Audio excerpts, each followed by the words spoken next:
Overtime refers to hours worked beyond the standard work week, which is typically 40 hours in the United States. Overtime exists to ensure fair compensation for extra work and to discourage employers from overworking their employees by making extended hours more expensive. Overtime is regulated by labor laws in most countries. These regulations aim to protect workers' rights and promote a healthy work-life balance.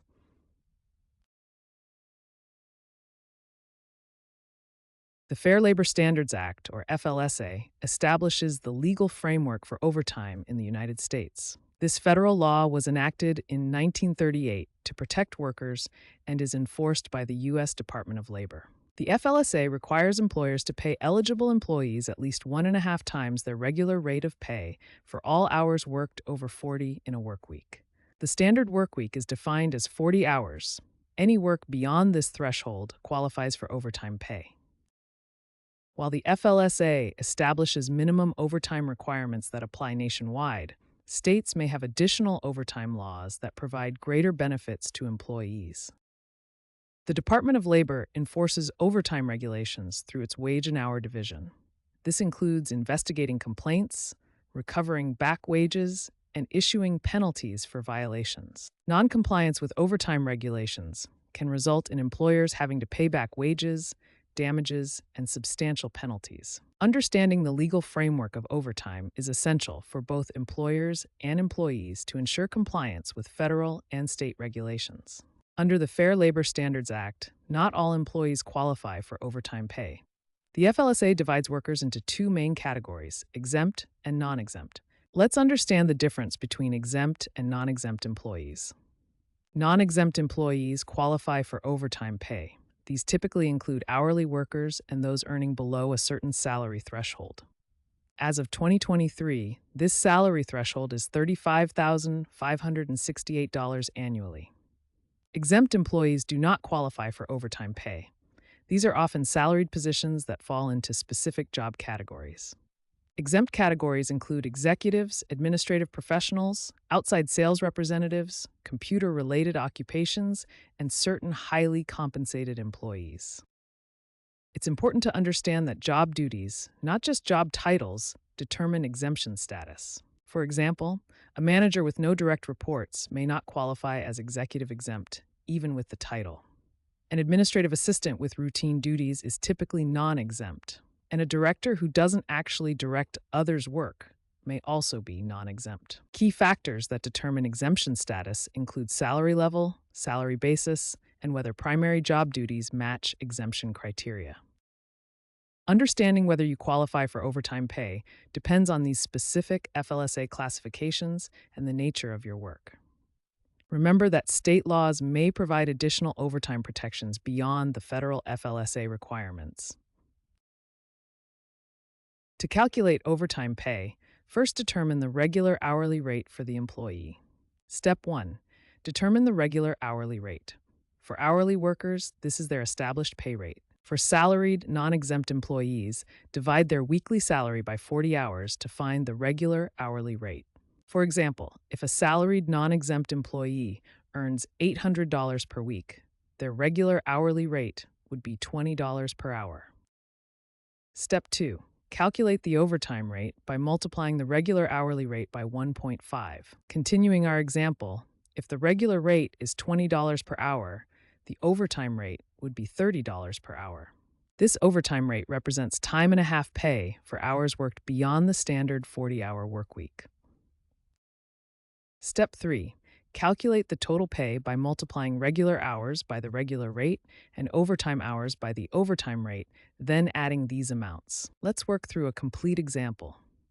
An employee works 45 hours in 1 week at a regular rate of $20 per hour. For the first 40 hours, they earn regular pay. 40 hours times $20 equals $800.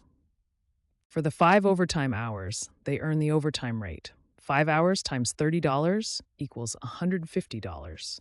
The total pay for the week is $800 plus $150, which equals $950. Here's a visual breakdown of our example employee's pay for the week. For 40 regular hours, they earned $800.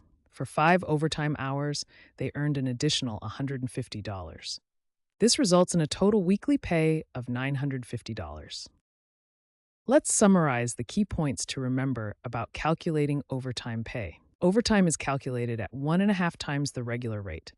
It only applies to hours worked beyond 40 in a work week. Always calculate regular and overtime pay separately, then add them together. And remember that some states may have different or additional overtime requirements. In the next section, we'll explore different types of overtime arrangements. Overtime can be classified as either mandatory or voluntary, with important legal and practical differences between them. Mandatory overtime is when employers require employees to work additional hours beyond their regular schedule. Generally, employers can require mandatory overtime as a condition of employment unless specifically restricted. These requirements may be limited by employment contracts or collective bargaining agreements with unions. Employees who refuse mandatory overtime may face disciplinary action or even termination, as this can be considered insubordination. Voluntary overtime, on the other hand, gives employees the choice to work additional hours. This approach allows employees to opt in for extra hours based on their availability and desire for additional compensation. Many companies offer voluntary overtime first, before requiring mandatory hours to cover staffing needs. This approach tends to promote better work-life balance and employee satisfaction. Different industries have varying approaches to overtime based on their operational needs. Healthcare facilities often require mandatory overtime due to unpredictable patient needs and staffing shortages. Similarly, emergency services like police, fire, and emergency medical services commonly require mandatory overtime to ensure public safety. Technology companies typically prioritize voluntary overtime, focusing on work-life balance to attract and retain talent. Retail businesses often use a mixed approach, with voluntary overtime during regular periods but mandatory during high-demand seasons.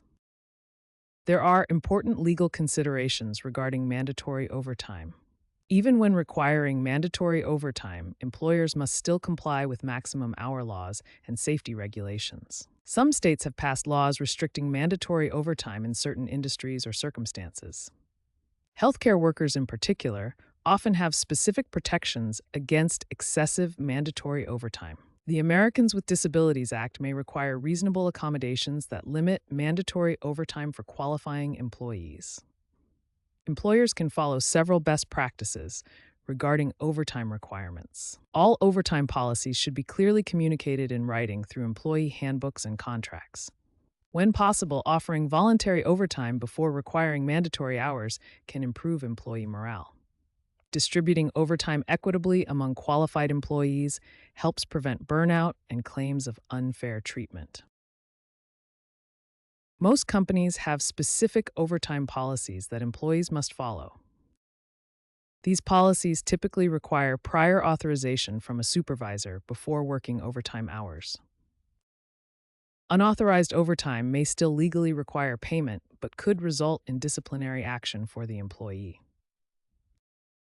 Employers often implement approval processes, overtime request forms, or digital time tracking systems to manage overtime costs. Clear communication about these policies helps prevent misunderstandings and ensures proper compensation. Understanding your company's overtime policies and authorization process is essential for both employees and managers. Let's examine the most common overtime violations that employers commit. First, employers often misclassify employees as exempt to avoid paying overtime. Second, requiring employees to work off the clock without compensation is illegal. Third, averaging hours across multiple weeks rather than calculating overtime weekly. Finally, not including all forms of compensation when calculating overtime rates. If you believe your overtime rights have been violated, take these important steps to protect yourself. First, document all hours you've worked, including start and end times. Keep copies of all pay stubs, time cards, and electronic time records. Document any instructions to work before clocking in, during breaks, or after clocking out. Calculate what you should have been paid based on overtime rules. You can file a complaint regarding overtime violations with your state labor department or the federal Department of Labor. If your complaint is successful, you may be entitled to back pay for all unpaid overtime, plus an equal amount in liquidated damages. This effectively doubles your recovery. Keep in mind there are time limits for filing. You generally have 2 years from the violation to file a claim, or 3 years if the violation was willful. When it comes to overtime, understanding both employer and employee perspectives is crucial for finding the right balance. From an employer's perspective, overtime offers several benefits.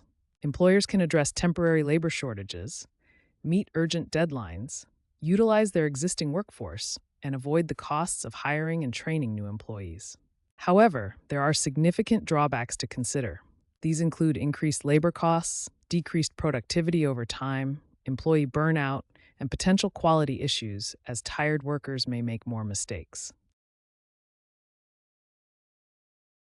For employees, overtime presents its own set of considerations.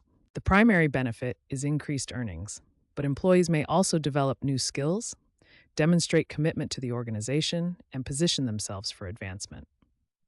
However, working extended hours comes with significant drawbacks. These include disruption to work-life balance, physical and mental fatigue, potential health impacts from prolonged stress, and reduced personal and family time. Both employers and employees benefit from strategic overtime management. Employers should analyze if hiring additional staff would be more cost-effective than extensive overtime. They should compare the true costs of overtime against hiring, monitor productivity impacts, and consider implementing rotation systems to prevent burnout. Employees should consider their personal limits and communicate clearly about availability for extra hours. It's important to balance overtime with recovery time and regularly track its impact on physical and mental well-being. The key to effective overtime management is finding the right balance that works for both employers and employees. This involves planning overtime strategically rather than reactively, considering both short and long-term impacts, maintaining open communication about needs and limitations, and regularly reviewing overtime patterns to identify potential improvements.